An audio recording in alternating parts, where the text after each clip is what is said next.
কস্তুরী দাস। পাঁচমিশালি আউটডোর্স শুরু করি যখন, তখন আমার ক্যাটারিং ছিল না, তখন ক্লাউড কিচেন হিসেবে শুরু করেছিলাম। লোকে পছন্দ করতে শুরু করলেন, আস্তে আস্তে কাজ বাড়তে শুরু করলো, ক্যাটারিংয়েও ঢুকলাম, তারপর বেথুনের একটা কাজ পেলাম। তো যাই হোক, ওদের যে এটা হলো 2023-এর জুলাই মাসে, তো সেখানে আমি কাজ পেলাম, একটা বড় কাজ।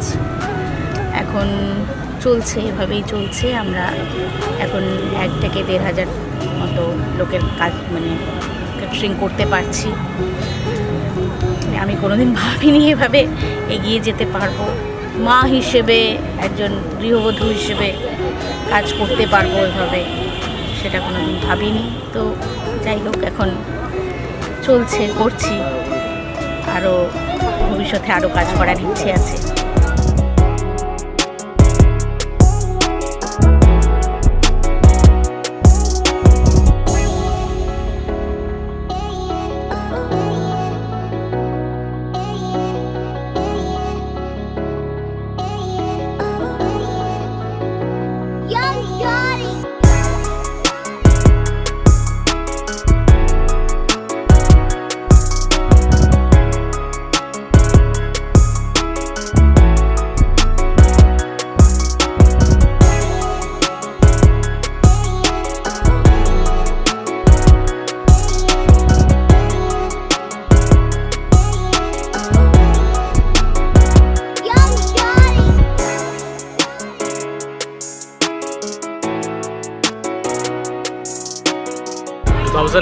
থেকে শুরু করার পর 2024-এ এসে গেছি আমরা। যে কোম্পানিটা একটা ছোট ক্লাউড কিচেন হিসেবে শুরু হয়েছিল, আজকে সেটা কেটারিং আর ইভেন্ট ম্যানেজমেন্টের একটা কোম্পানি হয়ে দাঁড়িয়েছে।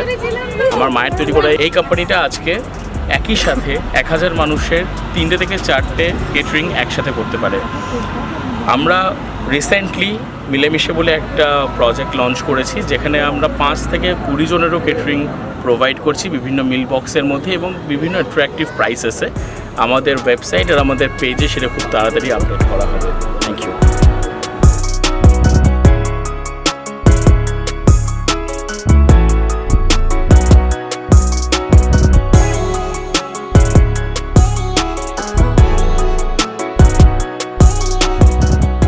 সিদ্ধান্ত সিনহা রায়।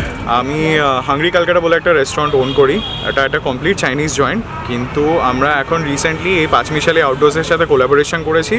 আর আমরা এখন চেষ্টা করছি যে আলাদা আলাদা কর্পোরেট ইভেন্টসে ঢোকার। আর আমরা এখন করেওছি, এই যে বেথুন স্কুল নিয়ে আমাদের কথা হচ্ছে, ওটা আমরা আমাদের সবথেকে বড় প্রজেক্ট হয়েছে এখন অবধি, যেটা 1,500 জনকে আমরা কেটার করেছি একসাথে।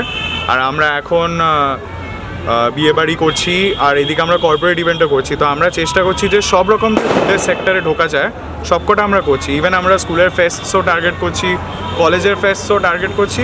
এভাবে আমরা চেষ্টা করব যে সবকটা সেক্টর একসাথে যাতে কভার করা যায়। আর ইভেনচুয়ালি আমরা ঢুকবো হচ্ছে ইভেন্ট ম্যানেজমেন্টে। Thank you.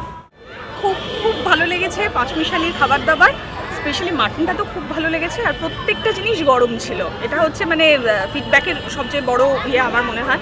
এখন এতটা ঠান্ডা নেই, আবার এতটা গরমও নেই, এক্স্যাক্ট যে উষ্ণতায় থাকার কথা খাবারগুলো, তাতে জিভেরও আরাম, মনেরও আরাম, সেরকমই ঠিকঠাক ছিল। বলো, বন্ধু বলে বলছি না, খেয়ে দেখুন, ভালো লাগবে।